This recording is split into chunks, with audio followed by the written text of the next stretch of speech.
അപ്പൊ നമുക്ക് കഴിഞ്ഞ ക്ലാസ്സിന്റെ ബാലൻസ് സ്റ്റാർട്ട് ചെയ്യാം. നമ്മൾ ലാസ്റ്റ് ക്ലാസ്സിൽ ഡിസ്കസ് ചെയ്തത് ഹാർട്ടിന്റെ ഫങ്ഷൻ ആണ് ഡിസ്കസ് ചെയ്തത്. നിങ്ങൾക്ക് ഓർമ്മയുണ്ടാവുമെന്ന് ഞാൻ വിചാരിക്കുന്നു. അപ്പൊ ഇനി നമ്മൾ നോക്കാൻ പോകുന്നത് ബ്ലഡ് ആണ്. ആദ്യം തന്നെ ബ്ലഡ് എന്താന്ന് നിങ്ങൾക്ക് അറിയാലോ. അപ്പൊ ബ്ലഡിന്റെ ഫങ്ഷൻ ആദ്യം പറയാം. ബ്ലഡിന്റെ ഫങ്ഷൻ എന്ന് പറഞ്ഞാൽ നമ്മൾ ശ്വസിക്കുന്ന ഓക്സിജൻ, ഈ ഓക്സിജനെ ക്യാരി ചെയ്ത് നമ്മുടെ ബോഡിയുടെ എല്ലാ ഭാഗത്തേക്ക് എത്തിക്കുക എന്നുള്ളതാണ് ഫസ്റ്റ് ഫങ്ഷൻ ഇവരുടെ. രണ്ടാമത്തത് ഇപ്പൊ നമ്മുടെ ഇപ്പം ബോഡീനെ പ്രൊട്ടക്ട് ചെയ്യാം. വലിയ വലിയ ഡിസീസ് വരുമ്പോൾ ചിലപ്പം പറ്റിയെന്ന് വരില്ല, എന്നാലും ചെറിയ ചെറിയ അസുഖങ്ങൾ വരുമ്പോൾ നമ്മളെ പ്രൊട്ടക്ട് ചെയ്യുക. ബോഡിയുടെ ടെമ്പറേച്ചർ മെയിൻറ്റെയിൻ ചെയ്യുക. കാരണം ഈ രക്തം ചൂടാണല്ലോ, ആ ഒരു ബോഡി ടെമ്പറേച്ചർ മെയിൻറ്റെയിൻ ചെയ്യുന്നത് ബ്ലഡ് ആണ്. ഇനി ബ്ലഡിലുള്ള കോമ്പോണന്റ് ഏതൊക്കെയാന്ന് നോക്കാം. ബ്ലഡിൽ മെയിൻ ആയിട്ടും രണ്ട് കോമ്പോണന്റ് ആണ് ഉള്ളത്, രണ്ട് ടൈപ്പ് കോമ്പോണന്റ് ആണ് ഉള്ളത്. ഒന്ന് പ്ലാസ്മ, അതേപോലെ തന്നെ സെല്ലുലാർ കോമ്പോണന്റ്. ഇതിലെ പ്ലാസ്മ ഒരു ലിക്വിഡ് ആണ്. ഈ പ്ലാസ്മയിൽ ഒരു 90% വാട്ടർ ആണ് ഉള്ളത്. അതുപോലെ തന്നെ പ്രോട്ടീനും 10% പ്രോട്ടീനും. സെല്ലുലാർ കോമ്പോണന്റ് എന്ന് പറയുമ്പോൾ 3 ഘടകങ്ങളാണ് വരുന്നത്. റെഡ് ബ്ലഡ് സെൽ, അതേപോലെ അതാണ് RBC. പിന്നുള്ളത് വൈറ്റ് ബ്ലഡ് സെൽസ് അല്ലെങ്കിൽ വൈറ്റ് ബ്ലഡ് കോർപ്പസൽസ്, രണ്ടും സെയിം തന്നെയാ. WBC അതാണ് വൈറ്റ് ബ്ലഡ് കോർപ്പസൽസ്. പിന്നെ പ്ലേറ്റ്ലെറ്റ്. ഇനി ഓരോന്നും നമുക്ക് എന്താന്ന് നോക്കാം. ഇപ്പം ബ്ലഡ് രണ്ട് കോമ്പോണന്റ് ആണുള്ളത്, പ്ലാസ്മയും സെല്ലുലാർ കോമ്പോണന്റുകളും. പ്ലാസ്മയിലുള്ളത് വാട്ടറും പ്ലസ് പ്രോട്ടീനും ആണ്. സെല്ലുലാർ കോമ്പോണന്റ് എന്ന് പറയുമ്പോൾ RBC, WBC, പ്ലേറ്റ്ലെറ്റ്. അപ്പൊ ആദ്യം നമുക്ക് പ്ലാസ്മ പറയാം. പ്ലാസ്മയുടെ കളർ എന്ന് പറയുന്നത് ഒരു പെയിൽ യെല്ലോ കളറാണ് പ്ലാസ്മയുടെ കളർ. ഇതില് 3 പ്രോട്ടീൻ ആണുള്ളത്, albumin, globulin, fibrinogen. Okay, 3 protein. ചിലപ്പോൾ ചോദിക്കാം പ്ലാസ്മയിലുള്ള 3 പ്രോട്ടീൻ ഏതൊക്കെയാണ്. ഈ പ്ലാസ്മയുടെ ഫങ്ഷൻസ് നോക്കാം. ഒരുപാട് ഫങ്ഷൻസ് കൊടുത്തിട്ടുണ്ട്.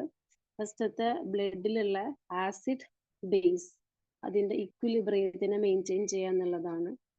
രണ്ടാമത്തത് ഫൈബ്രിനോജൻ, അതിലുള്ള ഒരു ഘടകമാണെന്ന് ഞാനിപ്പം പറഞ്ഞു. 3 പ്രോട്ടീൻ ഉണ്ട്, അതിലൊരു പ്രോട്ടീൻ ഫൈബ്രിനോജൻ ആണ്. Fibrinogen helps four blood clotting. Okay, അതിന് പ്രൊവൈഡ് ചെയ്യുന്നുണ്ട്. അതേപോലെ തന്നെ ടിഷ്യൂസില് മെറ്റബോളിസം വഴി ഉണ്ടാകുന്ന വേസ്റ്റ് പ്രൊഡക്റ്റുകള് എക്സ്ക്രീറ്ററി ഓർഗണിലേക്ക് എത്തിക്കുന്നുണ്ട്. എക്സ്ക്രീറ്ററി ഓർഗണിലേക്ക് എത്തിക്കുന്നത് എന്താണെന്ന് വെച്ചാൽ വേസ്റ്റ് ആണ്, അത് പുറത്തു കളയാൻ വേണ്ടി. അതേപോലെ തന്നെ സ്മോൾ ഇൻറ്റെസ്റ്റൈൻ വലിച്ചെടുക്കുന്ന ന്യൂട്രിയൻസ് ഇല്ലേ, അത് നമ്മുടെ ബോഡിയുടെ പല ഭാഗങ്ങളിലുള്ള മറ്റുള്ള ടിഷ്യൂസിലേക്ക് എത്തിക്കുന്നത് ഈ പ്ലാസ്മയാണ്. ഓക്കെ, ഇതൊക്കെയാണ് ബേസിക് ആയിട്ടുള്ള അതിന്റെ ഫങ്ഷൻ എന്ന് പറയുന്നത്. ഇനി അടുത്തത് നമുക്ക് RBC പറയാം, റെഡ് ബ്ലഡ് കോർപ്പസൽസ്. ഈ RBCനെ നമ്മള് ബയോളജിക്കലി നമ്മൾ പറയുന്നതാണ് എറിത്രോസൈറ്റ്. എറിത്രോസൈറ്റ് എന്ന് പറഞ്ഞാലും RBC എന്ന് പറഞ്ഞാലും റെഡ് ബ്ലഡ് സെൽസ് എന്ന് പറഞ്ഞാലും സെയിം തന്നെയാണ്. ഈ എറിത്രോസൈറ്റിന്റെ ഒറിജിൻ അത് എവിടെ നിന്നാണ് ഉണ്ടാകുന്നത് എന്ന് വെച്ചാൽ ബോൺ മാരോ എന്നാണ് RBC ഉണ്ടാകുന്നത്. നമ്മുടെ ബ്ലഡിലുള്ള നോർമൽ RBCയുടെ നമ്പർ എന്ന് പറയുന്നത് 5 lakh ആണ്. ഓക്കെ, ഇനി ഇതിന്റെ ഫങ്ഷൻ എന്ന് പറയുവാണെങ്കിൽ ഓക്സിജനെ, നമ്മൾ വലിക്കുന്ന ഓക്സിജനെ ക്യാരി ചെയ്തിട്ട് ശരീരത്തിന്റെ എല്ലാ ഭാഗങ്ങളിലേക്കും എത്തിക്കുക, അതാണ് അതിന്റെ മേജർ ഫങ്ഷൻ. അതുപോലെ നമ്മൾ കാർബൺ ഡൈ ഓക്സൈഡിനെ പുറത്തേക്ക് കളയുന്നുണ്ട് അല്ലെ. ഈ കാർബൺ ഡൈ ഓക്സൈഡിനെ ക്യാരി ചെയ്ത് അതിനെ പുറത്തുള്ള എങ്ങനെയാ ഇതിനെ അകത്ത് നമ്മൾ വലിക്കുന്ന ഓക്സിജൻ എങ്ങനെയാണ് ശരീരത്തിന്റെ എല്ലാ ഭാഗത്തേക്ക് എത്തുന്നത്? ഹാർട്ട് വഴി. നമ്മൾ ഇന്നലെ പറഞ്ഞു oxygenated blood, deoxygenated blood എന്നൊക്കെ പറഞ്ഞിട്ട് അല്ലെ. അടുത്തതാണ് ല്യൂക്കോസൈറ്റ്. ല്യൂക്കോസൈറ്റ് എന്ന് പറഞ്ഞാൽ WBC, വൈറ്റ് ബ്ലഡ് കോർപ്പസൽസ്. അത് ബോൺ മാരോയിൽ തന്നെയാണ് ഉണ്ടാകുന്നത്. അതിന്റെ നമ്പർ 4000 to 8000 ആണ്.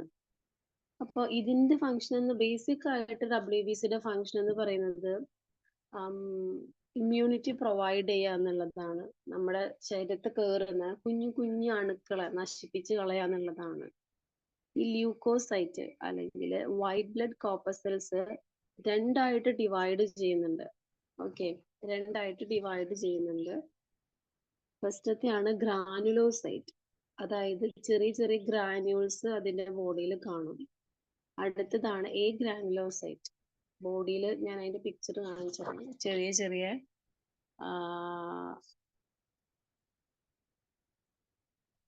ഈ സംഭവങ്ങൾ കാണില്ല. ഞാൻ അതിന്റെ പിക്ചർ ഇവിടെ വരച്ചു വെച്ചിട്ടുണ്ട്.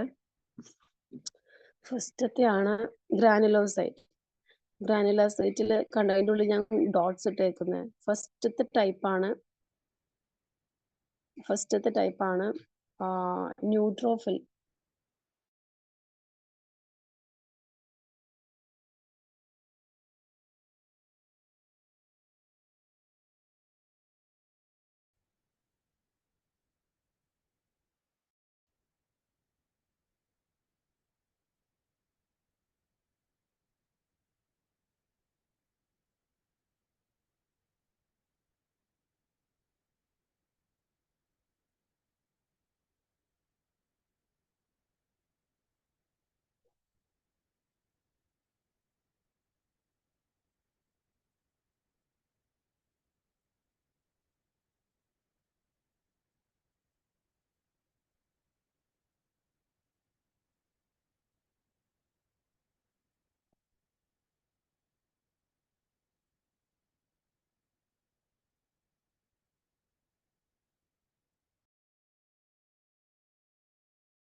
ഓക്കെ,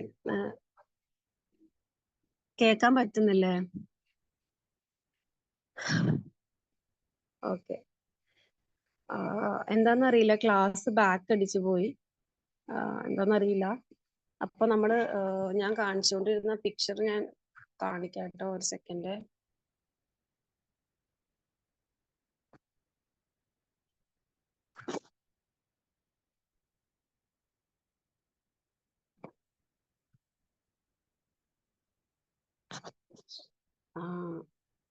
അപ്പോ ഇതാണ് നമ്മൾ പഠിച്ചുകൊണ്ടിരുന്നത്.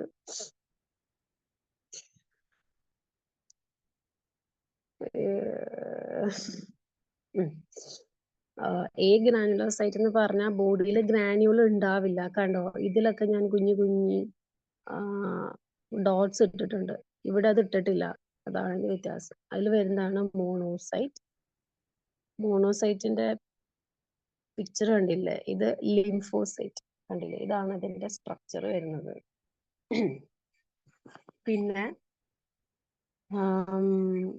അപ്പൊ ഞാൻ ഓരോന്നിന്റെയും കാര്യങ്ങൾ പറയാം. അപ്പം ഗ്രാനുലോസൈറ്റ്, ഇപ്പൊ ഈ പറഞ്ഞത് എല്ലാം തന്നെ, അതായത് ലാസ്റ്റ് പറഞ്ഞ ലിംഫോസൈറ്റ്, ഗ്രാനുലോസൈറ്റ് ഇപ്പം ഞാൻ പറഞ്ഞു ന്യൂട്രോഫിൽ ഉണ്ട്, ഇസിനോഫിൽ ഉണ്ട്, ബേസോഫിൽ ഉണ്ട്. ഇതെല്ലാം തന്നെ വരുന്നത് ബോൺ മാരോ എന്നാണ്.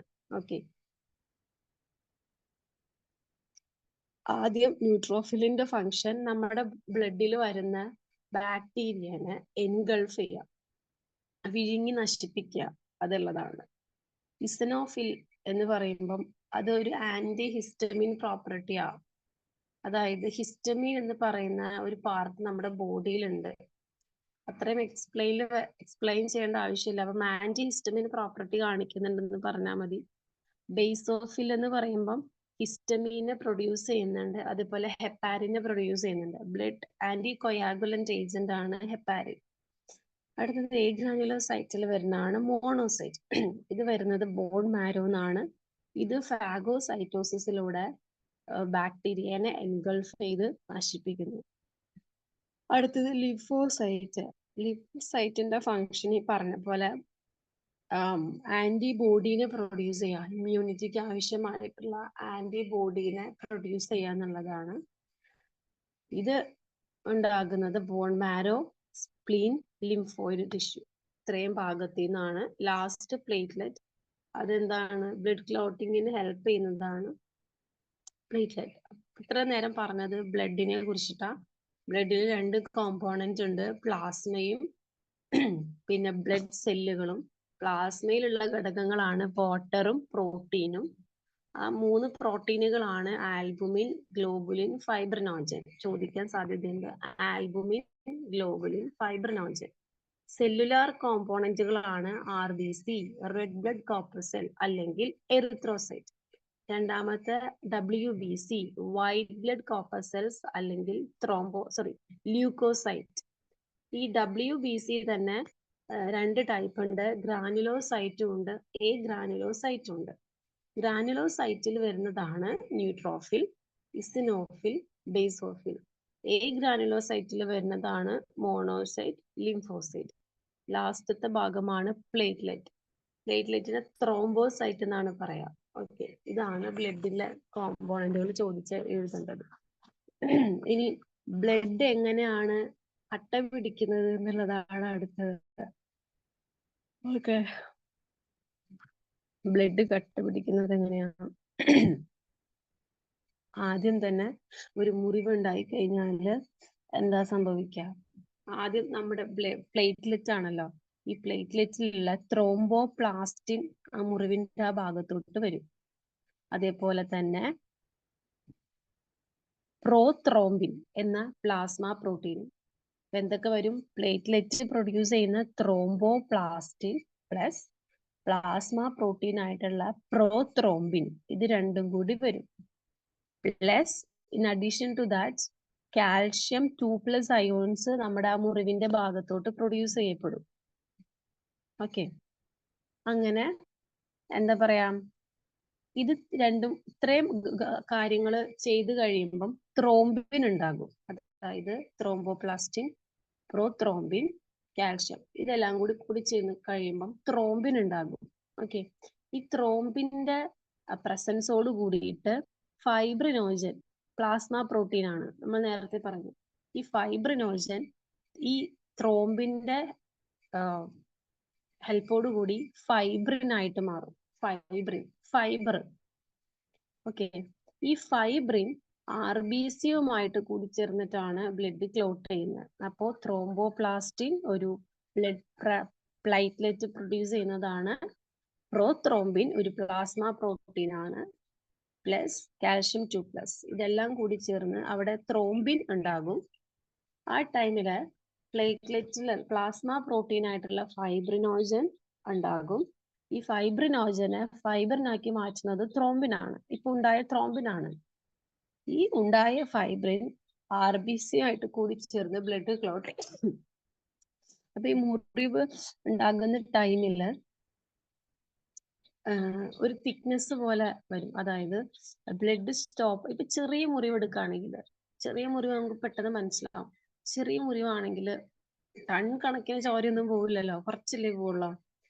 കുറച്ച് കഴിയുമ്പം ഈ ബ്ലഡ് ഒരു 5 മിനിറ്റിന്റെ ഉള്ളിൽ അവിടുത്തെ ബ്ലഡ് ഇങ്ങനെ പോയി കഴിഞ്ഞ് അതിങ്ങനെ കട്ട പിടിക്കും പയ്യെ പയ്യെ, അല്ലെ? അതിനെയാണ് നമ്മൾ ക്ലോട്ട് എന്ന് പറയുന്നത്. കട്ട പിടിക്കുന്നതാണ് ക്ലോട്ടിങ് എന്ന് പറയുന്നത്. കട്ട പിടിക്കുന്ന പ്രോസസ്സിനാണ് കൊയാഗുലേഷൻ അല്ലെങ്കിൽ ക്ലോട്ടിങ് ഓഫ് ബ്ലഡ് എന്ന് പറയുന്നത്. ഓക്കെ, ഇനി അടുത്തത് ബ്ലഡ് ഗ്രൂപ്പ് ആണ്. ബ്ലഡ് ഗ്രൂപ്പ് എന്ന് പറയുമ്പോൾ എല്ലാവരുടെയും ബോഡിയിൽ ബ്ലഡ് ഗ്രൂപ്പ് ഉണ്ട്. മെയിൻ ആയിട്ടും 4 ടൈപ്പ് ബ്ലഡ് ഗ്രൂപ്പ് ആണുള്ളത്. A B O. A blood group A, blood group B, blood group AB, പിന്നെ ബ്ലഡ് ഗ്രൂപ്പ് O. ഓക്കെ, അപ്പോ എല്ലാ ബ്ലഡ് ഗ്രൂപ്പുകാരുടെ ബോഡിയിലും ഒഴിച്ച് ഒരു ആന്റിജൻ ഉണ്ടാകും. ഓക്കെ, അത് ഏതൊക്കെയാന്ന് നോക്കാം. A ബ്ലഡ് ഗ്രൂപ്പിലാണെങ്കിൽ അവരുടെ ആന്റിജൻ A തന്നെയായിരിക്കും. B ബ്ലഡ് ഗ്രൂപ്പ് ഉള്ള ആൾക്കാരുടെ ആന്റിജൻ B തന്നെയായിരിക്കും. AB ബ്ലഡ് ഗ്രൂപ്പ് ഉള്ള ആൾക്കാരുടെ ആന്റിജൻ 2 തരമുണ്ട്. ഒന്ന് ആന്റിജൻ Aയും, അത് നിങ്ങൾക്ക് ക്ലിയർ ആയില്ല അല്ലെ? അതായത് ഈ ആന്റിജൻ എന്ന് പറഞ്ഞാൽ ഒരു പ്രോട്ടീൻ ആണ്. നമ്മുടെ ബ്ലഡിന്റെ മെംബ്രൈൻ, RBCയുടെ മെംബ്രൈനിലുള്ള ഒരു പ്രോട്ടീൻ ആണ് ആര്? ആന്റിജൻ എന്ന് പറയുന്നത്. ഓക്കെ, അപ്പോ ഇപ്പൊ എന്റെ ബ്ലഡ് ഗ്രൂപ്പ് A ആ. അപ്പൊ എന്റെ ബോഡിയിലുള്ള ആന്റിജന്റെ പേരാണ് ആന്റിജൻ A. ഓക്കെ, വേറെ ഒരാളുടെ ബ്ലഡ് ഗ്രൂപ്പ് B ആണ്. അയാളുടെ ബോഡിയിലുള്ള ആന്റിജൻ ഏതാണ്? Antigen B. വേറൊരാളുടെ ബ്ലഡ് ഗ്രൂപ്പ് AB ബ്ലഡ് ഗ്രൂപ്പാ. അയാളുടെ ബോഡിയിലുള്ള ആന്റിജൻ ഏതൊക്കെയാ? ആന്റിജൻ A, ആന്റിജൻ B, 2 എണ്ണം കാണും. ഇനി O ബ്ലഡ് ഗ്രൂപ്പ് ഉള്ള ആൾക്കാരുടെ ബോഡിയിൽ ആന്റിജൻ ഇല്ല. ക്ലിയർ ആയില്ലേ? ആന്റിജൻ അവരുടെ ബോഡിയിൽ ഇല്ല. ഇനി ഇപ്പൊ ഞാൻ ഈ പറഞ്ഞതെല്ലാം എഴുതേണ്ടത് ക്യാപിറ്റൽ ലെറ്ററിലാ.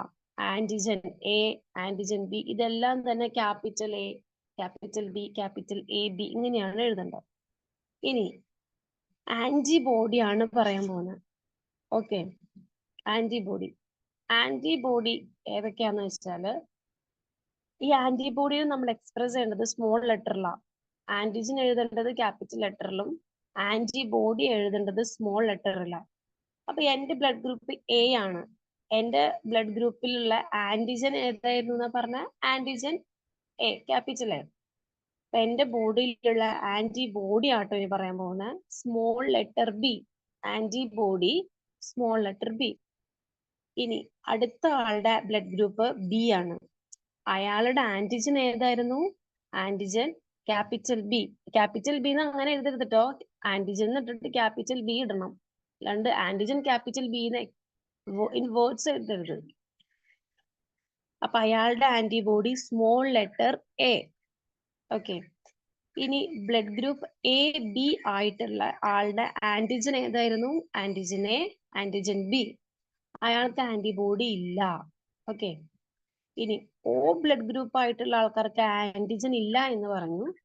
അപ്പൊ അവരുടെ ആന്റിബോഡി ഏതായിരിക്കും? സ്മോൾ ലെറ്റർ Aയും സ്മോൾ ലെറ്റർ Bയും എഴുതി വെക്കാം. അതായത് നിങ്ങൾ ഇങ്ങനെ സ്മോൾ ലെറ്റർ എ എന്ന് ഇൻ വേർഡ്സ് എഴുതരുത്, ചുമ്മാ എ ബി സ്മോൾ ലെറ്ററിൽ എഴുതിയിട്ടാൽ മതി. ക്ലിയർ ആയിന്ന് വിചാരിക്കുന്നു. ഇനി അടുത്തത് ബ്ലഡ് ട്രാൻസ്ഫ്യൂഷൻ ആണ്. അതായത് ബ്ലഡ് നമ്മൾ ട്രാൻസ്ഫർ ചെയ്യും അല്ലെ, പല രീതിയിൽ നമ്മൾ ബ്ലഡ് കൊടുക്കാറുണ്ട്. അപ്പൊ അത് ഈ ബ്ലഡ് എടുക്കുന്നത് നിങ്ങൾക്ക് അറിയാലോ, ഹെൽത്തി ആയിട്ട് ഇത്ര വെയിറ്റ് ഉള്ള ആൾക്കാരിൽ നിന്നൊക്കെയാണ് ബ്ലഡ് എടുക്കുന്നത്. ബ്ലഡ് എടുക്കുന്ന അല്ലെങ്കിൽ നമ്മൾ കൊടുക്കുന്ന ആളാണ് ഡോണർ, അത് സ്വീകരിക്കുന്ന ആളാണ് റെസിപ്പിയന്റ്. ഓക്കെ, അത് പല സമയങ്ങളിൽ കൊടുക്കാം, അതായത് എന്തെങ്കിലും ഓപ്പറേഷൻ ഉള്ള സമയത്ത്. അപ്പോൾ അതാണ് ബ്ലഡ് ട്രാൻസ്ഫ്യൂഷൻ എന്ന് പറയുന്നത്. അത് എന്താ പറയാ, മാച്ചിങ് ഉണ്ട്. ഈ ബ്ലഡ് ഗ്രൂപ്പുകാർക്ക് ഇവർക്ക് മാത്രമേ കൊടുക്കാൻ പറ്റുള്ളൂ, അങ്ങനെയുണ്ട്. അപ്പൊ അതാണ് പറയാൻ പോകുന്നത്.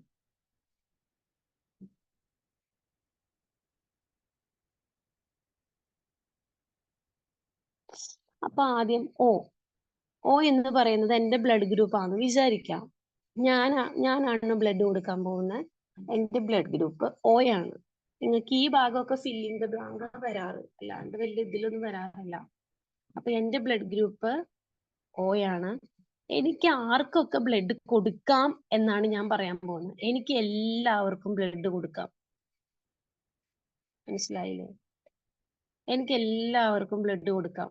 ആർക്ക് വേണമെങ്കിലും എനിക്ക് ബ്ലഡ് കൊടുക്കാൻ പറ്റും. അപ്പോ റെസിപ്പിയന്റിന്റെ കോളത്തിൽ എന്ത് എഴുതണം?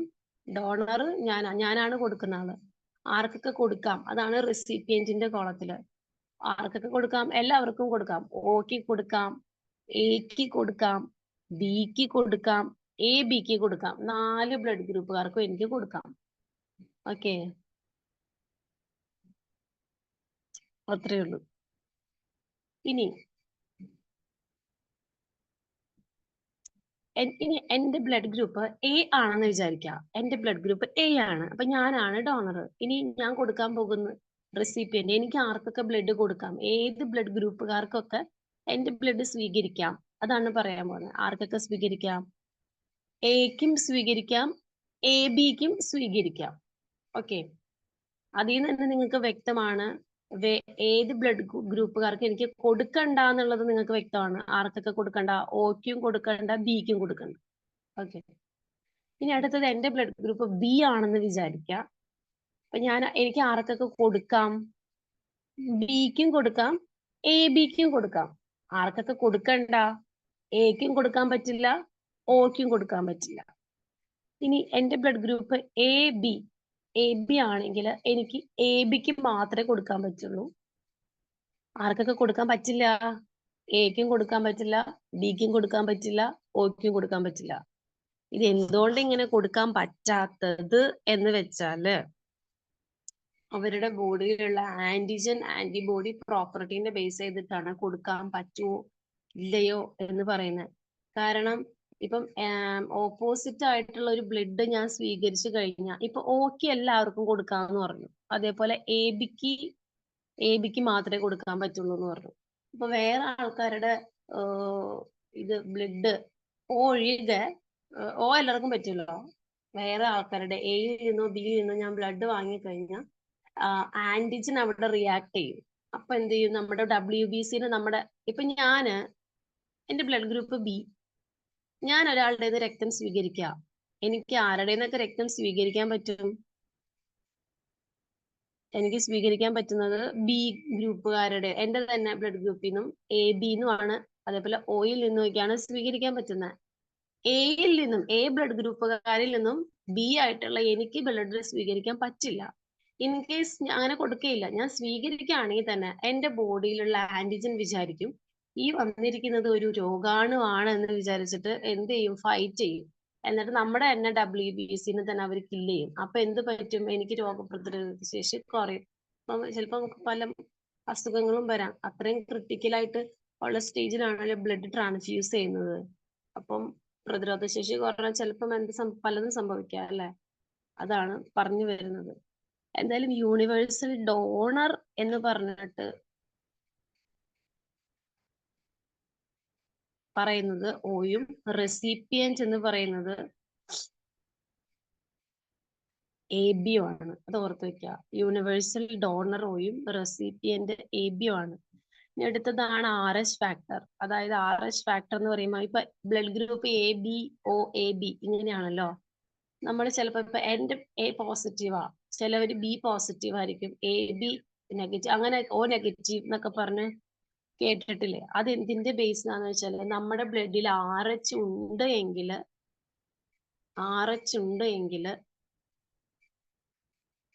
നമ്മൾ പോസിറ്റീവ് ആവും.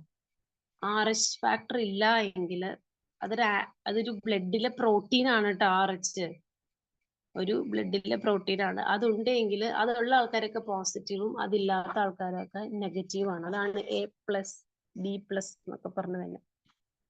ഇനി അടുത്തത് ബ്ലഡ് പ്രഷർ ആണ്. ബ്ലഡ് പ്രഷർ എന്ന് പറയുമ്പം നമ്മുടെ ബോഡിയുടെ നമ്മുടെ മെയിൻ ആയിട്ട് നമ്മുടെ ഹാർട്ട് കണക്ട് ചെയ്തിരിക്കുന്നതാണ് ബ്ലഡ് പ്രഷർ എന്ന് പറഞ്ഞാല്. ഈ ചെറിയ ചെറിയ ഞരമ്പിക്കൂടെ അല്ലെങ്കിൽ വലിയ ആർട്ടറി, അയോർട്ട ഇതിലൂടെയൊക്കെയാണ് ബ്ലഡ് പോകുന്നത്. ഈ പോകുന്ന സമയത്ത് വളരെ പ്രഷർ ഉണ്ടാവുകയാണ് ഈ ബ്ലഡ് പോവാനായിട്ട്. ഇപ്പൊ നമ്മളൊരു ഓസിക്കൂടെ വെള്ളം വരുമ്പോൾ നമ്മളൊരു സൈഡ് അടച്ചു പിടിച്ചേക്കുക, അപ്പൊ നമുക്ക് അവിടുത്തെ ഒരു പ്രഷർ വരും അല്ലേ? അതുപോലെ തന്നെ അത് പല രീതികൾ കൊണ്ടുണ്ടാവാം. ബ്ലഡ് പ്രഷർ പല രീതികൾ കൊണ്ടുണ്ടാവാം. പല രീതികൾ കൊണ്ടുണ്ടാവാം. അപ്പൊ ആ ഒരു ടൈമില് ആ ഒരു ബ്ലഡിന്റെ ഫ്ലോയിനെ അവിടെ എന്തെങ്കിലും ഒരു റീസൺ കൊണ്ട്, ചിലപ്പം കൊഴുപ്പടിഞ്ഞു കൂടിയിട്ടൊക്കെ ആയിരിക്കാം, അല്ലെങ്കിൽ വേറെ പല റീസൺസ് ഉണ്ടാകാം. അതിന്റെ ഒക്കെ ഒരു ഫലമായിട്ട് അവിടെ ഒരു പ്രഷർ ഉണ്ടാവുകയാണെങ്കിൽ അതിനാണ് ബ്ലഡ് പ്രഷർ എന്ന് പറയുന്നത്. ഇതിൽ ആകെ ചോദിച്ചു കണ്ടേക്കുന്നത് ബ്ലഡ് പ്രഷർ എന്താ മെഷർ ചെയ്യുന്ന ഡിവൈസ് ഏതാണെന്നാണ്. സ്പിഗ്മോമാനോമീറ്റർ. SPHYG. എന്റെ സ്പെല്ലിങ് കുറച്ച് ഡിഫിക്കൽട്ടാ. നിങ്ങൾക്ക് ചിലപ്പം ഓപ്ഷൻസ് തന്നിട്ടുണ്ടാവും, അപ്പം സ്പെല്ലിങ് പഠിക്കേണ്ട ആവശ്യമില്ല. എന്തായാലും SPHYGMOMANOMETR. സ്പിഗ്മോമാനോമീറ്റർ ഇതാണ്. അത് മാത്രമേ ഇതുവരെയും ചോദിച്ചു കണ്ടിട്ടുള്ളൂ, വേറെ ഒന്നും അങ്ങനെ ചോദിക്കാറില്ല. ഇനി അടുത്തത് ലിംഫ് ആണ്. LYMPH lymph. ഇതിലൊന്നും അങ്ങനെ ഒരു മിനിറ്റ്, അത് ഇതിലെ വരുന്നത് ഞാൻ നോക്കാം. ഈ ഒരു ഭാഗത്തുനിന്നേ ഇങ്ങനെ ഈ ബ്ലഡിന്റെ ഡോണർ ഏതാ, റെസിപ്പിയന്റ് ഏതാ, അതൊക്കെയാണ് എപ്പോഴും ചോദിച്ച് കണ്ടിരിക്കുന്നത്. അതല്ലാണ്ട് അത്ര ഡീറ്റെയിലിംഗ് സെക്ഷൻ അല്ല ആക്ച്വലി ഇത്. പിന്നെ ഹാർട്ടിന്റെ ഫങ്ഷൻ ചോദിക്കാറുണ്ട്. എപ്പോഴും ചോദിക്കുന്നത് ഹാർട്ടിന്റെ ഫങ്ഷനാ. അതേപോലെ തന്നെ ഹാർട്ടിന്റെ സ്ട്രക്ചർ. ഇത് രണ്ടും എപ്പോഴും ചോദിക്കാം. സ്ട്രക്ചർ വരയ്ക്കാനല്ല, പിക്ക് തന്നിട്ട് നിങ്ങളോട് അടയാളപ്പെടുത്താൻ പറയും. ഓക്കെ, അത് ഞാൻ ഗ്രൂപ്പിൽ ഇട്ടിട്ടുണ്ടായിരുന്നു. ഹാർട്ടിന്റെ സ്ട്രക്ചർ ഗ്രൂപ്പിലിട്ടുണ്ടായിരുന്നു. അപ്പൊ ലിംഫ് എന്ന് പറഞ്ഞാല് നമ്മുടെ ബോഡിയിലെ 2 സർക്കുലേറ്ററി ഫ്ലൂയിഡ്സ് ആണുള്ളത്. ഒന്ന് ബ്ലഡ്, ഓക്കെ, അടുത്തത് ലിംഫ്. ഇത് രണ്ടുമാണ് ഉള്ളത്. ഇനി ലിംഫ് എന്ന് പറയുകയാണെങ്കിൽ വളരെ ക്ലിയർ, ബ്ലഡിന്റെ കളർ റെഡ് ആണ്, പക്ഷെ ലിംഫ് എന്ന് പറയുമ്പം ഒരു കളറും ഇല്ലാത്ത കളർലെസ് ആയിട്ടുള്ള ഒരു ലിക്വിഡ് ആണ് നമ്മുടെ ലിംഫ് എന്ന് പറയുന്നത്. ഇവരുടെ ഫങ്ഷൻ നമുക്ക് പഠിക്കാം. ഫങ്ഷൻ എന്ന് പറഞ്ഞാല് ഇപ്പൊ നമ്മുടെ ബ്ലഡിന് എത്താൻ പറ്റാത്ത ചില സ്ഥലങ്ങളുണ്ടാവും അല്ലെ? എത്താൻ പറ്റാത്ത ചില സ്ഥലങ്ങളുണ്ട് എങ്ങനെ വന്നാലും. അങ്ങനെയുള്ള ഭാഗങ്ങളിലേക്ക് ഓക്സിജൻ എത്തിക്കുക, അതേപോലെ ന്യൂട്രീഷനെ എത്തിക്കുക, ഇതൊക്കെയാണ് ലിംഫിന്റെ ഫങ്ഷൻ വരുന്നത്. രണ്ടാമത്തത് സ്മോൾ ഇൻറ്റസ്റ്റൈൻ അബ്സോർബ് ചെയ്യുന്ന ഫാറ്റുകളെ ട്രാൻസ്പോർട്ട് ചെയ്യുക. മൂന്നാമത്തത് നൈട്രോജീനിയസ് വേസ്റ്റുകളെ കളക്ട് ചെയ്യുക.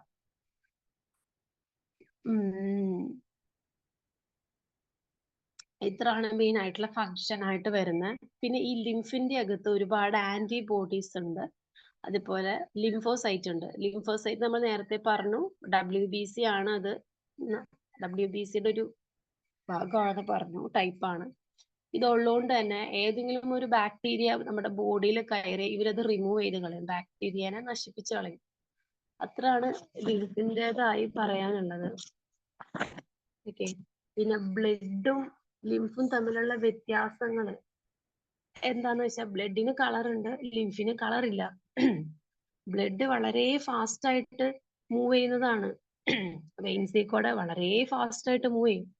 ലിംഫിന്റെ മൂവ്മെന്റ് ഫ്ലോ ഭയങ്കര സ്ലോ ആ. പിന്നെ ബ്ലഡിന്റെ അകത്ത് RBC, WBC, പ്ലേറ്റ്ലെറ്റ്, പ്ലാസ്മ ഇതെല്ലാം ഉണ്ട്.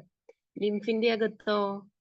ലിംഫിന്റെ അകത്ത് ആകെ WBC മാത്രമേ ഉള്ളൂ, RBC ഇല്ല. RBC ഇല്ലാത്തോണ്ടാണ് അത് കളർ ഇല്ലാതെ കാണുന്നത്. കാരണം ബ്ലഡിന് കളർ കൊടുക്കുന്ന, ആ റെഡ് കളർ കൊടുക്കുന്നത് ആരാ? RBCയിലെ കോമ്പോണന്റാ. അത് ലിംഫിൽ ഇല്ലാത്തതുകൊണ്ടാണ് കളർലെസ് ആയിട്ട് തോന്നുന്നത്. Chapter module 2 forms and functions of plant and animal. പിന്നെ ഈ ബ്ലഡ് പോകുന്നത് റൂട്ടും ലിംഫ് പോകുന്ന റൂട്ടും രണ്ടും വ്യത്യാസമാണ്. രണ്ടും ഹാർട്ടിലേക്ക് തന്നെ ചെല്ലുന്നത്.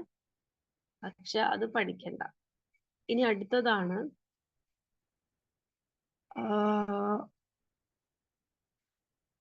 സ്പ്ലീൻ. സ്പ്ലീൻ ചോദിക്കുന്ന ക്വസ്റ്റ്യൻ ഇത്രയേ ഉള്ളൂ. Which is the largest lymphoid organ in human body? Human ബോഡിയിലെ ഏറ്റവും ലാർജസ്റ്റ് ആയിട്ടുള്ള ലിംഫോയിഡ് ഓർഗൻ ഏതാണെന്നാണ്? സ്പ്ലീൻ. ഓർക്കണം, SPLEEN. Spleen, SPLEEN, spleen. സ്പ്ലീനിന്റെ ഫംഗ്ഷൻ ആണ് ഫസ്റ്റത്തെ ഹോമിയോപോയിസിസ്. ഹോമിയോപോയിസിസ് ഹോമിയോപോയിസിസ് എന്ന് പറഞ്ഞാൽ ബ്ലഡ് സെല്ലുകൾ ഫീറ്റസ് കുട്ടിയായിരിക്കുന്ന സമയത്ത് നമ്മളെ ബ്ലഡ് സെൽസ് ഒന്നും അത്ര, അല്ലെങ്കിൽ നമ്മുടെ ബോൺ മാരോ അത്ര സ്ട്രോങ് ആയിരിക്കില്ല, അല്ലെ? അപ്പൊ ആ ഒരു ടൈമില് ബ്ലഡ് സെല്ലുകൾ, നമ്മുടെ ബ്ലഡ് സെല്ല് എവിടെയാണ് ഉണ്ടാകുന്നത്? Bone marrow. ഇതൊക്കെ വൺ വേർഡ് ചോദിക്കുന്നതാണ് കേട്ടോ. നമ്മുടെ ബ്ലഡ് ഉണ്ടാകുന്നത്, അഡൽട്ടില് ബ്ലഡ് ഉണ്ടാകുന്നത് ബോൺസിലെ ബോൺ മാരോ എന്നാണ്. ഫീറ്റസ് കുഞ്ഞായിരിക്കുന്ന ചമ്മയുടെ വയറ്റില് ഒരു കുറച്ച് മന്ത് കഴിയുമ്പോഴാണല്ലോ എല്ലൊക്കെ ഒന്ന് ആകുന്നത്. അപ്പോഴും എല്ലാം അത്ര സ്ട്രോങ് ആയിട്ടില്ല. എല്ലാം സ്ട്രോങ് ആവണമെങ്കിൽ ഒരു 8-9 മാസം ആവണം, കുറച്ചും കൂടി ആവണമെങ്കിൽ. ഒരു 1-2 മാസത്തിൽ 3 മാസത്തിലൊക്കെ അവർക്ക് എല്ലൊന്നും ഇല്ലല്ലോ. അപ്പൊ ആ ഒരു ടൈമില് ഇവരുടെ ബോഡിയിൽ ബ്ലഡ് ഉണ്ടാക്കുന്നത് സ്പ്ലീനുകളാണ്. പിന്നെ അടുത്തത് നമ്മുടെ ബ്ലഡ് സെല്ലുകളൊക്കെ ഇത്ര ഡേയ്സ്, 15 ഇത്ര ഡേയ്സ് ഒക്കെ കഴിയുമ്പം ഡെഡ് ആവും. WBC ആയിക്കോട്ടെ, RBC ആയിക്കോട്ടെ, അങ്ങനെ ചത്ത് കിടക്കുന്ന ഈ ബ്ലഡ് കോർപ്പസൽസിനെ റിമൂവ് ചെയ്യുന്നത്, ബ്ലഡിൽ നിന്ന് റിമൂവ് ചെയ്ത് കളയുന്നത് സ്പ്ലീൻ ആണ്. ഓക്കെ, ഇത്രയൊക്കെ ഉള്ളൂ. ഇനി അടുത്തതാണ് ഇമ്മ്യൂണിറ്റി. ഇമ്മ്യൂണിറ്റി എന്ന് എപ്പോഴും ക്വസ്റ്റ്യൻ ചോദിക്കുന്നതാണ്. ഇമ്മ്യൂണിറ്റി എന്ന് പറയുമ്പോൾ മെയിൻ ആയിട്ടും 2 ടൈപ്പ് ഇമ്മ്യൂണിറ്റി ആണ് നമുക്കുള്ളത്. ഇമ്മ്യൂണിറ്റി എന്ന് പറഞ്ഞാൽ എന്താ? പ്രതിരോധ ശേഷി. നാച്ചുറൽ ഇമ്മ്യൂണിറ്റി ഉണ്ട്, അക്വയേർഡ് ഇമ്മ്യൂണിറ്റി ഉണ്ട്. നാച്ചുറൽ ഇമ്മ്യൂണിറ്റി എന്ന് പറയുമ്പോൾ ബൈ ബർത്ത് നമുക്ക് കിട്ടുന്നത്. ഓക്കെ, ബൈ ബർത്ത് നമുക്ക് കിട്ടാന്ന് പറയുമ്പോൾ നമ്മുടെ അമ്മയുടെ പാല് കുടിക്കുമ്പോഴാണ് നമുക്ക് ഏറ്റവും കൂടുതൽ ആന്റിബോഡി കിട്ടുന്നത്. അമ്മയുടെ പാലില്, ഫസ്റ്റത്തെ പാലിന്റെ പേരൊക്കെ നമുക്ക് റീപ്രൊഡക്ഷൻ ചാപ്റ്ററിൽ ഭയങ്കര ഡീറ്റെയിൽ പഠിക്കാനുണ്ട്. കൊളസ്ട്രോൾ എന്നാണ് പറയാം. എന്തായാലും ഒരുപാട് ആന്റിബോഡി ഉണ്ടാവും. അപ്പം നാച്ചുറലി ഇപ്പൊ ജനിച്ചു വീഴുന്ന കുട്ടിക്ക് നമ്മുടെ അത്ര ഇമ്മ്യൂണിറ്റി ഉണ്ടാവും ഇല്ല, പക്ഷെ അവർക്കൊരു ഇമ്മ്യൂണിറ്റി ഉണ്ട്, അല്ലെ? അത് കിട്ടുന്നത്, അതാണ് നാച്ചുറൽ ഇമ്മ്യൂണിറ്റി എന്ന് പറയുന്നത്. ജനിക്കുമ്പം തന്നെ നമ്മുടെ ബോഡിയിൽ ഉണ്ടാവും. അത് ചെറിയ ചെറിയ അസുഖങ്ങളെയൊക്കെ നമുക്ക് പ്രതിരോധിക്കാം. അക്വയേർഡ് ഇമ്മ്യൂണിറ്റി എന്ന് പറയുമ്പം നമ്മളത് ഉണ്ടാക്കിയെടുക്കാന്ന് വെച്ചാൽ ഇപ്പൊ നമ്മൾ ജനിക്കുമ്പോൾ തന്നെ നമുക്ക് കുറെ ഇഞ്ചക്ഷൻസ് തരുന്നുണ്ട്. TBക്കുള്ള ഇഞ്ചക്ഷൻസ് തരുന്നുണ്ട്, അല്ലെ?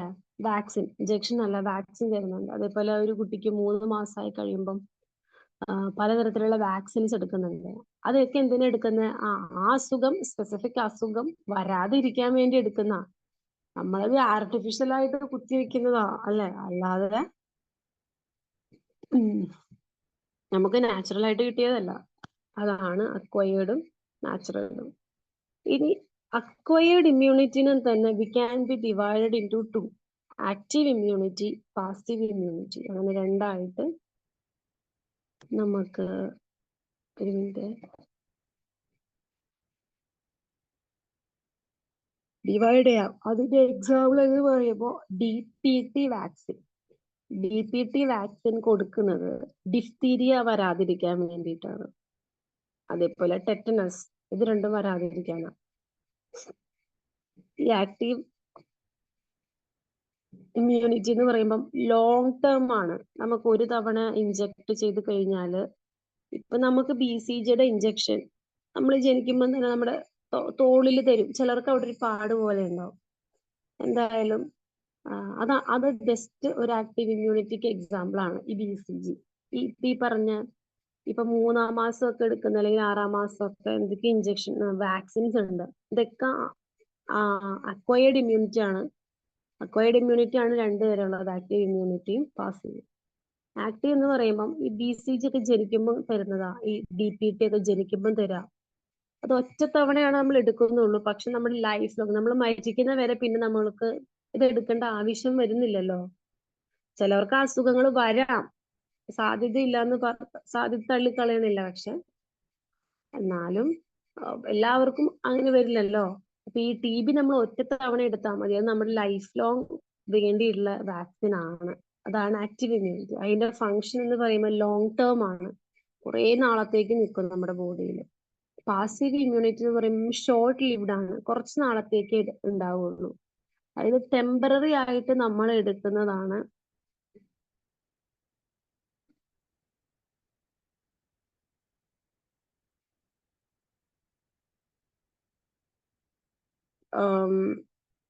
ടെമ്പററി ഇമ്മ്യൂണിറ്റി ആണ് നമുക്ക് കിട്ടുന്നത്. അത് നമ്മുടെ ലൈഫ് ലോങ് ഉണ്ടാകണമെന്നില്ല.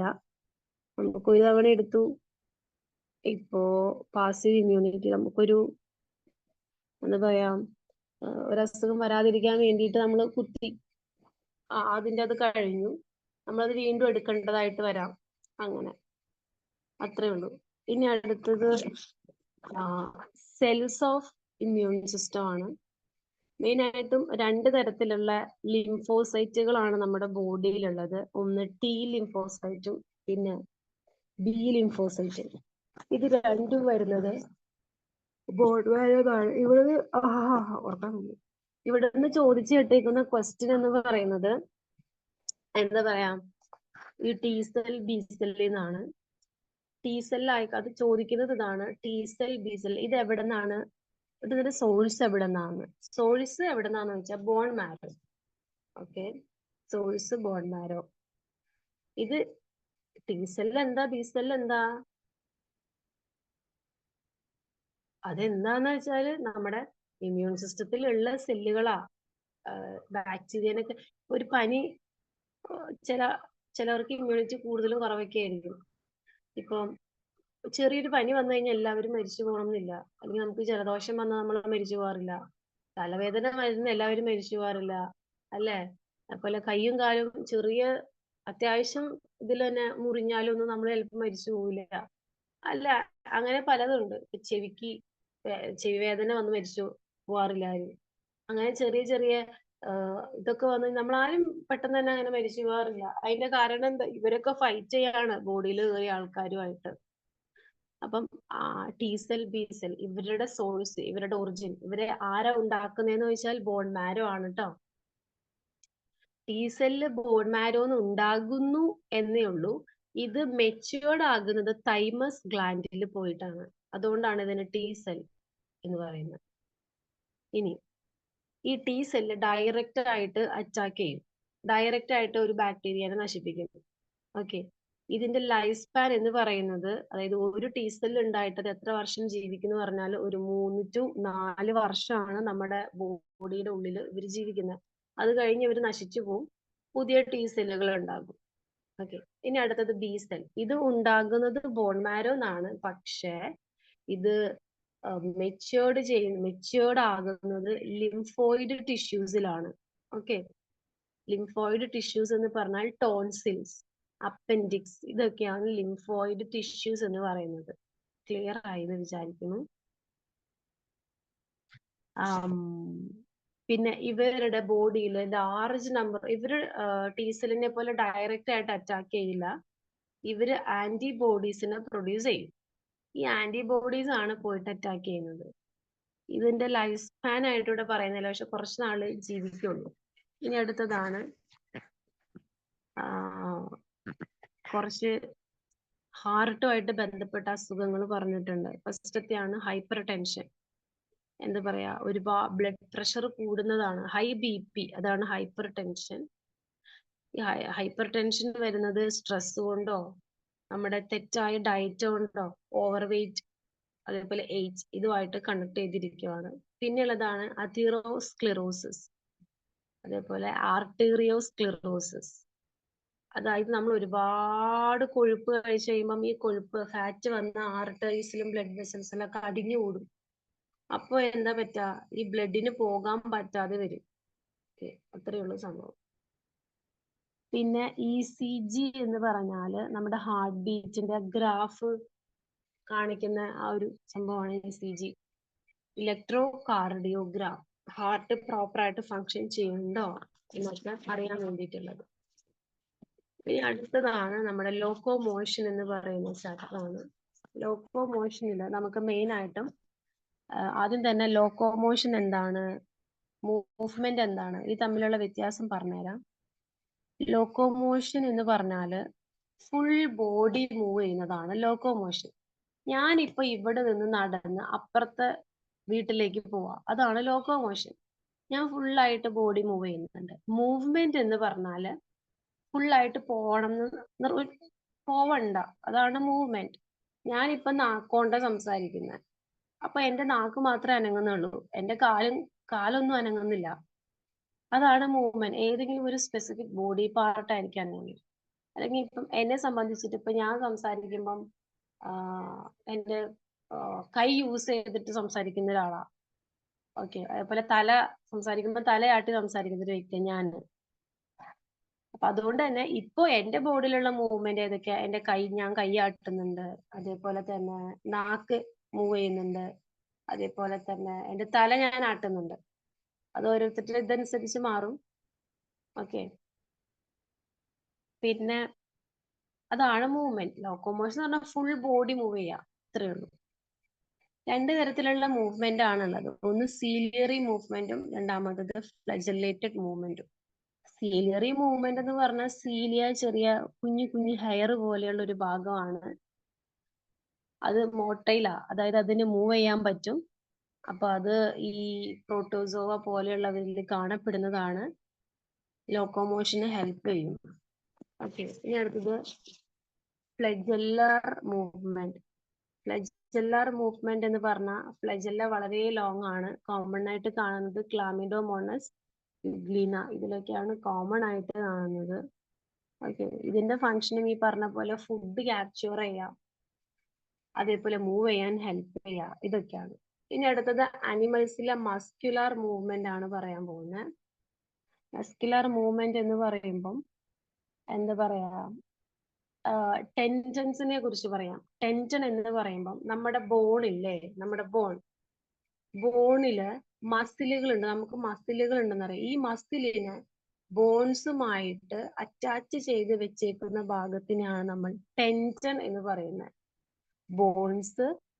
ബോൺസില് മസില് ബോണുമായിട്ട് അറ്റാച്ച് ചെയ്തിരിക്കുന്ന ഭാഗമാണ് ടെൻഷൻ, TENDON, ടെൻഷൻ. ഓക്കെ, ഇത് കൂടാതെയുള്ള കുറച്ച് ഫിലമെന്റുകൾ ഉണ്ട്, അതാണ് മയോഫിലമെന്റ്. മയോഫിലമെന്റ് എന്ന് പറയുന്നത് ഒരു മസിൽ സെല്ലാണ്. ഓക്കെ, ഈ മസിൽ സെല്ലിനെ തന്നെ നമ്മള് മസിൽ ഫൈബർ എന്നും പറയാറുണ്ട്. ഓക്കെ, അതേപോലെ ഇവര് മൾട്ടി ന്യൂക്ലിയേറ്റഡ് ആണ്, ഒരുപാട് ന്യൂക്ലിയസ് ഉണ്ട്. ഈ മയോഫിലമെന്റ് കണ്ടെയ്ൻ ചെയ്യുന്ന ഒരു ഭാഗമാണ് മയോഫൈബ്രിൽ. മയോഫൈബ്രിൽ ഉണ്ടാക്കിയിരിക്കുന്നത് മയോഫിലമെന്റും കൊണ്ടാണ്. ഓക്കെ, മയോഫിലമെന്റ് എന്ന് പറയുമ്പം പ്രോട്ടീൻ ആണ്, രണ്ട് പ്രോട്ടീനെ കണ്ടെയ്ൻ ചെയ്യുന്നുണ്ട്, അതാണ് മയോസിൻ പ്രോട്ടീനും ആക്റ്റിൻ പ്രോട്ടീനും. മയോസിൻ പ്രോട്ടീൻ വളരെ തിക്കാണ്, ആക്റ്റിൻ പ്രോട്ടീൻ വളരെ തിന്നാണ്. ഓക്കെ, ഇനി മസിൽ കൺട്രാക്ട് ചെയ്യുന്നത് എങ്ങനെയാണെന്ന് പറയുന്നത്. മസിൽ കൺട്രാക്ട് ചെയ്യുന്നത് ആണ് ആദ്യം പറയാൻ പോകുന്നത്. ഫസ്റ്റ് തന്നെ മസിൽ കൺട്രാക്ട് ചെയ്യുന്ന ആ ഒരു ടൈമിൽ നമ്മുടെ ആ ഒരു മസിൽ ഫൈബറിൽ നിന്നും കാൽഷ്യം അയോണുകൾ റിലീസ് ആവും. ഈ കാൽഷ്യം അയോൺസ് റിലീസ് ആയി കഴിഞ്ഞാൽ ആ ഒരു ടൈമില് ട്രോപ്പോണിൻ അവിടെ ഉണ്ടാകുന്നുണ്ട്. ഓക്കെ, ഈ ഒരു ടൈമില് ട്രോപ്പോമയോസിൻ എന്ത് ചെയ്യും? ഇതിനെ സ്ലൈഡ് ചെയ്യും. ഈ സ്ലൈഡ് ചെയ്യുന്ന സമയത്ത് അവിടെ നമുക്ക് ഒരു മയോസിൻ ബൈൻഡിങ് സൈറ്റ് കാണാൻ പറ്റും. ഓക്കെ, അപ്പൊ ഇവിടെ ADP മയോസിനിലുള്ള ADP വന്ന് ബൈൻഡ് ചെയ്യും. ഓക്കെ, ആ ഒരു ടൈമില് ഫോസ്ഫോ പാർട്ട് റിലീസ് ചെയ്യപ്പെടും. അങ്ങനെ ഈ മയോസിൻ പോയിട്ട് ആക്റ്റിനിൽ ബൈൻഡ് ആകും. അങ്ങനെ അവിടെ എന്താണ്? എനർജി പ്രൊഡ്യൂസ് ചെയ്യും, ATP. ഓക്കെ, ഇതാണ് മസിൽ കൺട്രാക്ഷനിൽ മെയിൻ ആയിട്ടും നടക്കുന്നത്. അത്രേ ഉള്ളൂ. അതൊന്നും നിങ്ങൾ അത്ര ഡീറ്റെയിൽഡ് ആയിട്ട് പഠിക്കണം. അതൊന്നും ഇതുവരെ ചോദിച്ചിട്ടില്ല, ചോദിക്കാറില്ല. ആകെ ചോദിക്കുന്നത് ടെൻഡൻസിന്റെ കാര്യമാണ്. പിന്നെ മസിൽ കൺട്രാക്ഷൻ ഒക്കെ പഠിക്കണമെങ്കിൽ ഇനി നിങ്ങൾക്ക് ട്രോപ്പോണിൻ എന്താണ്, ട്രോപ്പോമയോസ് എന്താണ്, അതൊക്കെ ഭയങ്കര ഡീറ്റെയിൽ ആയിട്ട് നോക്കേണ്ടി വരും. അടുത്താണ് സ്കെലിറ്റൽ സിസ്റ്റം. സ്കെലിറ്റൽ സിസ്റ്റം എന്ന് പറഞ്ഞാൽ അറിയില്ല, നമ്മുടെ ഹ്യൂമൻ സ്കെലിറ്റൽ സിസ്റ്റം ആണ്. മെയിൻ ആയിട്ടും നമുക്ക് ഇതിൽ പറയാനുള്ളത്, ഹ്യൂമൻ സ്കെലിറ്റനെ നമുക്ക് രണ്ടായിട്ട് ഡിവൈഡ് ചെയ്യാം. ആക്സിയൽ സ്കെലിറ്റൻ, രണ്ടാമത്തെ appendicular skeleton. Okay, human skeleton രണ്ടായിട്ട് ഡിവൈഡ് ചെയ്യാം. Axial skeleton, appendicular skeleton. Axial skeleton എന്ന് പറയുമ്പം രണ്ട് തരമുണ്ട്. സ്കള്ള്, ജോ ഇതൊക്കെ വരുന്നതാണ്. തലച്ചോറ്, തലയോട്ടിയൊക്കെ വരുന്നത്. രണ്ടാമത്തേത് വെർട്ടിബ്രൽ കോളം, നമ്മുടെ നട്ടെല്ല് പോലുള്ള ഭാഗങ്ങളൊക്കെ വരുന്നത്. ഇനി അപ്പെൻഡിക്കുലാർ സ്കെലിറ്റൻ. അപ്പെൻഡിക്കുലാർ സ്കെലിറ്റൻ എന്ന് പറയുമ്പം രണ്ട് തരമുണ്ട്. ഗഡിൽസ് പറയുമ്പം ഈ തോളിന്റെ ഒക്കെ എല്ല് പോലെയുള്ള ഭാഗങ്ങള്. പിന്നുള്ളത് ലിംബ്, കൈയും കാലൊക്കെ. ഗേർഡിൽ തന്നെ രണ്ട് തരമുണ്ട്, പെക്ടോറലും പെൽവിക്കും. നമ്മുടെ അരഭാഗത്ത് ഒരു എല്ലുണ്ട്, ആ ഭാഗമൊക്കെയാണ് പറയുന്നത്. ഹ്യൂമൻ സ്കെലിറ്റൻ രണ്ടായിട്ട് ഡിവൈഡ് ചെയ്യാം. Axial skeleton, appendicular skeleton. Axial skeleton രണ്ട് തരം, സ്കൾ ആൻഡ് ജോസ് അടങ്ങുന്നത്. അടുത്തത് വെർട്ടിബ്രൽ കോളം. ഇനി അടുത്ത സ്കെലിറ്റൽ ടൈപ്പാണ് ഗേർഡിൽ, അതേപോലെ തന്നെ ലിംസ്. ഗേർഡിൽ എന്ന് പറയുമ്പം പെക്ടോറൽ, പെൽവിക് വരും. ലിംസ് എന്ന് പറയുമ്പം ആമുകളും ലെഗ്സും വരും. ഇത്രയാണ് ഹ്യൂമൻ സ്കെലിറ്റൽ സിസ്റ്റം എന്ന് പറയുന്നത്. ഇനി അടുത്തത് നമ്മുടെ മസ്കുലർ ആൻഡ് സ്കെലിറ്റൽ ഡിസോർഡേഴ്സ് ആണ്. അത് അത്രേ പറയാനുള്ളൂ, ജസ്റ്റ് ഒന്ന് ഔട്ട്ലൈൻ പറഞ്ഞു വെച്ചു എന്ന് മാത്രം. ഈ ഡിസോർഡേഴ്സ്, നമ്മുടെ എല്ലുകൾ അല്ലെങ്കിൽ നമ്മുടെ ബോഡി ആയിട്ട് ബന്ധപ്പെട്ടിട്ടുള്ള കുറച്ച് ഡിസോർഡേഴ്സ് ആണ് പറയാൻ പോകുന്നത്. ഫസ്റ്റത്തെ ആണ് മസ്കുലർ ഡിസ്ട്രോഫി. ഓക്കെ, ഇത് നമുക്ക് ഹെറിഡിറ്റി ആയിട്ട് വരുന്നതാണ്. അതായത് ഞാൻ പറഞ്ഞില്ലേ, നമ്മുടെ എല്ല് മസിലുമായിട്ട് കണക്ട് ചെയ്യുന്ന ഭാഗം ടെൻഡൻ ആണെന്ന് പറഞ്ഞു. ഈ ടെൻഡൻസിന്റെ ഒരു ഡിഫക്റ്റും കൊണ്ട് ഈ മസിലുകൾ എല്ലില് പ്രോപ്പർ ആയിട്ട് അറ്റാച്ച് ചെയ്തിട്ടുണ്ടാവില്ല. അങ്ങനെ അറ്റാച്ച് ചെയ്താൽ മാത്രമാണ് നമുക്ക് എന്ത് ചെയ്യാൻ പറ്റുള്ളൂ?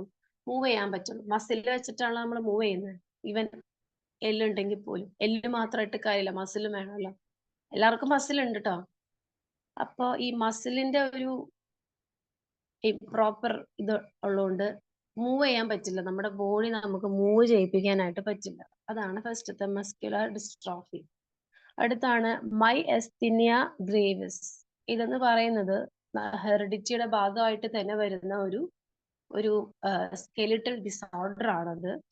അതായത് എന്താ പറയാ മസിൽ ഭയങ്കര സ്ലോ ആയിരിക്കും. അതുകൊണ്ട് തന്നെ നമുക്ക് ഇമ്മൊബൈൽ ആയിരിക്കും. മീൻസ് നമുക്ക് മൂവ് ചെയ്യാനായിട്ട് പറ്റില്ല. ഓക്കെ, ഇനി അടുത്താണ് ആർത്രൈറ്റിസ് അല്ലെങ്കിൽ ന്യൂമാറ്റോയിഡ് ആർത്രൈറ്റിസ് എന്നൊക്കെ പറയുമ്പോൾ നമ്മുടെ ജോയിന്റ്സിന് വരുന്നതാണ്. ഇത് കോമൺ ആയിട്ട് കാണുന്നതാണ് അല്ലെ. ഇത് ഹെറിഡിറ്ററി ആയിട്ട് വരണതൊന്നും അല്ല. ജോയിന്റ് പെയിൻ നമുക്ക് വരാം. ഓക്കെ, അടുത്താണ് ഓസ്റ്റിയോപോറോസിസ്. ഓസ്റ്റിയോപോറോസിസ് എന്ന് പറയുമ്പോൾ വൈറ്റമിൻ ഡി അതേപോലെ കാൽഷ്യം ഇതിന്റെയൊക്കെ ഡെഫിഷ്യൻസി കൊണ്ട് വരുന്നതാണ് ഓസ്റ്റിയോപോറോസിസ് എന്ന് പറയുന്നത്. ഓക്കെ, ടൈം ഇത്രേ.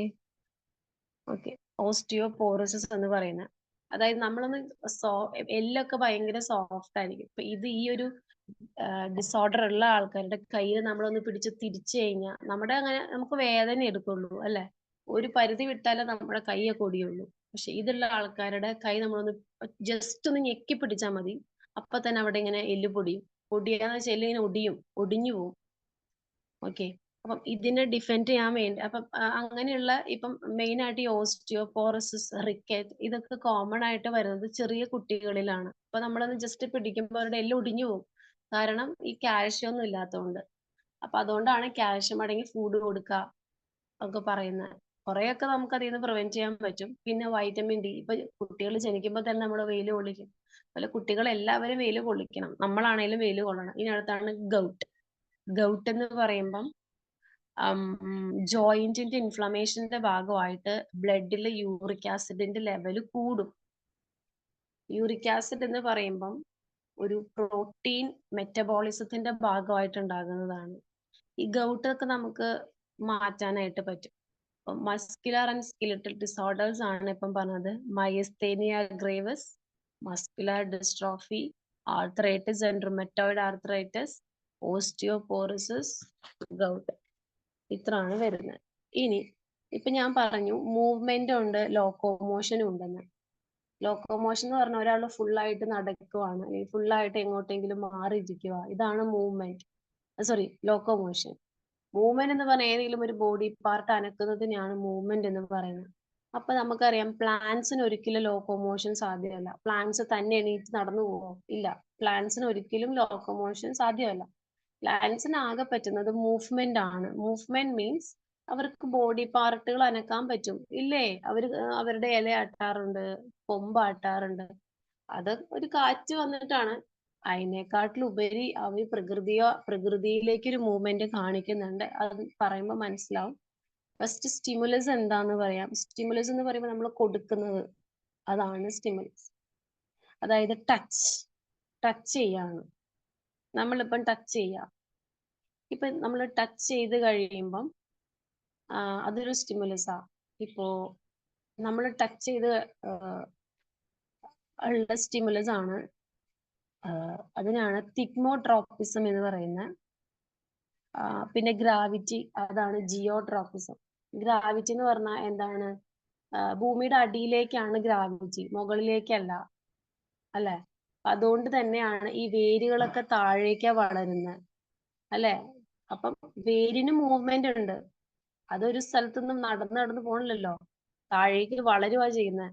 അതും അതിന്റെ ഭാഗം മാത്രം എങ്ങനെ മൂവ് ചെയ്ത് പോവാ, ചെടി അവിടെ തന്നെ ആയിരിക്കും. അപ്പം വേരിന്റെ മൂവ്മെന്റ് എങ്ങോട്ടേക്കാ? ടുവേർഡ്സ് ഗ്രാവിറ്റി, അല്ലെ? അതേപോലെ അതാണ് ജിയോട്രോപ്പിസം. ഗ്രാവിറ്റിക്ക് സൈഡിലേക്ക് ആയതുകൊണ്ടാണ്. ഇനി വാട്ടർ, ഈ വേരുകള് വാട്ടർ ഉള്ള സ്ഥലത്തേക്ക് ഇങ്ങനെ ചെല്ലും, അതാണ് ഹൈഡ്രോട്രോപ്പിസം. അതേപോലെ തന്നെ സൺലൈറ്റ് മുകളിലേക്കാ, അല്ലെ? അപ്പൊ ഈ ഇലകളൊക്കെ മുകളിലേക്ക്, ചെടികളൊക്കെ മുകളിലേക്ക് വളരുന്നത്, എല്ലാ ചെടികളും, ചില മണി പ്ലാന്റ് പോലുള്ള ഒഴിച്ച് എല്ലാം മുകളിലേക്ക് വളരുന്നത്.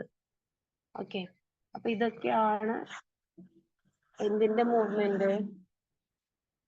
ചെടികളുടെ മൂവ്മെന്റുകളെ കുറിച്ച് പറയാനുള്ളത് അതാണ്.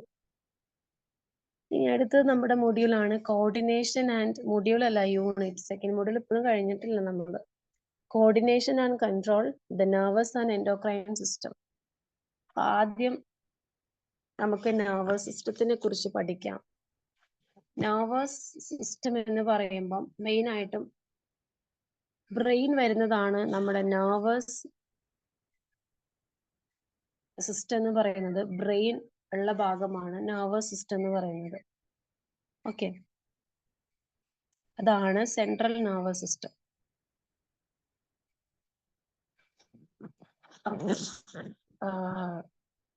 ഓക്കെ, അത് വിട്. ഓക്കെ, അപ്പൊ നമ്മുടെ ഇനി നമ്മുടെ സിസ്റ്റങ്ങളെ കുറിച്ചാണ് പറയാൻ പോകുന്നത്. അപ്പോൾ ആദ്യം നമ്മുടെ നെർവസ് സിസ്റ്റം പറയാം. നെർവസ് സിസ്റ്റം ആണ് നമ്മൾ ഇനി ഡിസ്കസ് ചെയ്യാൻ പോകുന്നത്. നെർവസ് സിസ്റ്റം എന്ന് പറയുമ്പം രണ്ടെണ്ണമാണ് മെയിൻ ആയിട്ടും നെർവസ് സിസ്റ്റം ഉള്ളത്. ഫസ്റ്റത്തെ സെൻട്രൽ നെർവസ് സിസ്റ്റം, അതിനെയാണ് നമ്മൾ CNS എന്ന് പറയുന്നത്. അടുത്തതാണ് പെരിഫറൽ നെർവസ് സിസ്റ്റം, അതിനെയാണ് നമ്മൾ PNS. അപ്പൊ നെർവസ് സിസ്റ്റം രണ്ടു തരമുണ്ട്, സെൻട്രൽ നെർവസ് സിസ്റ്റവും പെരിഫറൽ നെർവസ് സിസ്റ്റവും. സെൻട്രൽ നെർവസ് സിസ്റ്റത്തിൽ വരുന്നതാണ് നമ്മുടെ brain, spinal cord. Peripheral nervous സിസ്റ്റത്തിൽ വരുന്നതാണ് അഫറന്റ് പാത്വേ, അതേപോലെ ഇഫറന്റ് പാത്വേ. ഓക്കെ, ഈ ഇഫറന്റ് പാത്വേ തന്നെ വീണ്ടും രണ്ടെണ്ണം ഉണ്ട്, സൊമാറ്റിക് പാത്വേയും ഓട്ടോമാറ്റിക് നെർവസ് സിസ്റ്റം പാത്വേയും. ഈ ഓട്ടോമാറ്റിക് നെർവസ് സിസ്റ്റം പാത്വേ തന്നെ രണ്ടു തരമുണ്ട്, സിമ്പത്തറ്റിക്കും പാരാസിമ്പത്തറ്റിക്കും. അപ്പോ ആദ്യം നമുക്ക് CNS പഠിക്കാം. CNSലുള്ള ബ്രെയിനും സ്പൈനൽ കോഡും നമുക്ക് പഠിക്കാം. ആദ്യം ബ്രെയിനിന്റെ ഒരു ഔട്ട്ലൈൻ ഞാൻ പറഞ്ഞുതരാം. നമ്മുടെ ബ്രെയിൻ എന്ന് പറയുന്നത് നിങ്ങൾ കണ്ടിട്ടുണ്ടല്ലോ, നമ്മുടെ തലച്ചോറ് കണ്ടിട്ടുണ്ട് ഇൻ പിക്ചേഴ്സിലൊക്കെ. ഈ ബ്രെയിനിനെ പൊതിഞ്ഞ് സൂക്ഷിക്കുന്ന ഭാഗമാണ് ക്രേനിയം. കണ്ടോ, നമ്മളിങ്ങനെ തട്ടുമ്പോൾ, നിങ്ങളുടെ തലയിൽ തട്ടുമ്പോൾ ഒരു ഒച്ച കേൾക്കണില്ലേ? അത് ക്രേനിയത്തിൽ പോയി നമ്മുടെ കൈ മുട്ടുമ്പോൾ ഒച്ചയാണ് അത്. അതാണ് ക്രേനിയം. ക്രേനിയത്തിന്റെ ഉള്ളിലാണ് നമ്മുടെ തലച്ചോറുള്ളത്. ആ കട്ടിയുള്ള ഭാഗമാണ് ക്രേനിയം എന്ന് പറയുന്നത്. ക്രേനിയത്തിന്റെ ഉള്ളിലാണ്, അതിന്റെ ഉള്ളിലാണ് തലച്ചോറ് ഇരിക്കുന്നത്. ഓക്കെ, ഇതിനെ പ്രൊട്ടക്ട് ചെയ്തിട്ട് 3 കവറിങ്ങുകളാണ് ഉള്ളത്. കവറിങ്ങുകളൂടി പറയാം. ഫസ്റ്റത്തെ ആണ് ഏറ്റവും പുറമെ കാണപ്പെടുന്ന ഡ്യൂറാമാറ്റർ. അത് വളരെ ടഫ് ആയിട്ടുള്ള ഒരു സംഭവമാണ് ഡ്യൂറാമാറ്റർ. ഇനി ഏറ്റവും ഉള്ളിൽ, ഔട്ടറിൽ ഏറ്റവും പുറമെ കാണപ്പെടുന്നത് ഡ്യൂറാമാറ്റർ, ഏറ്റവും ഉള്ളിൽ കാണപ്പെടുന്നതാണ് പിയാമാറ്ററിലാണ് ബ്ലഡ് വെസലുകളൊക്കെ ഉള്ളത്. അവിടെയാണ് ഏറ്റവും കൂടുതൽ ബ്ലഡ് സപ്ലൈ ഉള്ളത്. ഇനി ഡ്യൂറാമാറ്ററിന്റെയും പിയാമാറ്ററിന്റെയും നടുക്കുള്ള ഭാഗമാണ് അരാക്കനോയിഡ് എന്ന് പറയുന്നത്. ഓക്കെ, അപ്പൊ ഡ്യൂറാമാറ്റർ ഏറ്റവും പുറമേ, പിയാമാറ്റർ ഏറ്റവും ഉള്ളിലും, ഇതിന്റെ രണ്ടിന്റെ നടുക്കുള്ളതാണ് അരാക്കനോയിഡ് എന്ന് പറയുന്നത്. ഇനി ഇപ്പൊ ഈ പറഞ്ഞ ഓരോ മെംബ്രൈനുകളുടെ ഇടയിൽ ചെറിയൊരു ഗ്യാപ്പ് ഉണ്ട്. ആ ഗ്യാപ്പിൽ ഒരു ഫ്ലൂയിഡ് വെച്ച് ഫില്ല് ചെയ്തിട്ടുണ്ട്. ആ ഫ്ലൂയിഡിനാണ് നമ്മൾ സെറിബ്രോ സ്പൈനൽ ഫ്ലൂയിഡ് എന്ന് പറയുന്നത്. അതായത് ഡ്യൂറാമാറ്റർ ഏറ്റവും പുറമേ, പിയാമാറ്റർ ഏറ്റവും ഉള്ളിലും, അരാക്കനോയിഡ് നടുക്കുമാണ്. ഈ മൂന്നിന്റെ ഇടയ്ക്ക് ഒരു സ്പേസ് ഉണ്ട്, അതിലൊരു ഫ്ലൂയിഡ് ഫില്ല് ചെയ്തിട്ടുണ്ട്. ആ ഫ്ലൂയിഡിനാണ് സെറിബ്രോ സ്പൈനൽ ഫ്ലൂയിഡ് എന്ന് പറയുന്നത്. ഓക്കെ, എന്തായാലും അടുത്തത് ബ്രെയിനിനെ 3ആയിട്ട് ഡിവൈഡ് ചെയ്യുന്നുണ്ട്. Forebrain, midbrain, hindbrain. Forebrain എന്ന് പറയുമ്പോൾ വരുന്നത് ഏതൊക്കെയാ? സെറിബ്രോം, ഡൈൻസെഫലോണുമാണ്. മിഡ് ബ്രെയിൻ എന്ന് പറയുമ്പം അതിൽ നമ്മുടെ അത് അവിടെ നിൽക്കട്ടെ. ഹൈൻഡ് ബ്രെയിനിൽ വരുന്നതാണ് PONS ആട്ടോ, PON. അതേപോലെ തന്നെ സെറിബെല്ലം, പിന്നെ മെഡുല്ല ഒംബ്ലാങ്കേട്ട. ഈ 3 ഭാഗമാണ് ഹൈൻഡ് ബ്രെയിനിൽ വരുന്നത്. ഇനി ഫോർ ബ്രെയിനിനും ഹൈൻഡ് ബ്രെയിനിനും ഇടയിലുള്ള ഒരു റീജിയനാണ് നമ്മുടെ മിഡ് ബ്രെയിൻ എന്ന് പറയുന്നത്. അപ്പൊ ആദ്യം നമുക്ക് ഫോർ ബ്രെയിൻ. അപ്പൊ ഇത്രയേ ഉള്ളൂ ഇന്നത്തെ കാര്യങ്ങള്. Forebrain, midbrain, hindbrain. ഇനി അതിന്റെ ഡീറ്റെയിലിംഗ് അടുത്ത ക്ലാസ്സിൽ എടുക്കാം. ഫോർ ബ്രെയിനിൽ ഏതാ വരുന്നതെന്നാ പറഞ്ഞ സെറിബ്രോം, ഡൈൻസെഫലോണും ആണ്. അപ്പൊ അത് നമുക്ക് നാളത്തെ ക്ലാസ്സിൽ നമുക്കത് ഡിസ്കസ് ചെയ്യാം. ഓക്കെ, അത് കുറേയൊന്നുമില്ല, പെട്ടെന്ന് തന്നെ തീർക്കാവുന്നതാണ്. ഇപ്പൊ ടൈം ഇല്ലാത്തതുകൊണ്ട് ഞാൻ സ്റ്റോപ്പ് ചെയ്യാണ്. Thank you.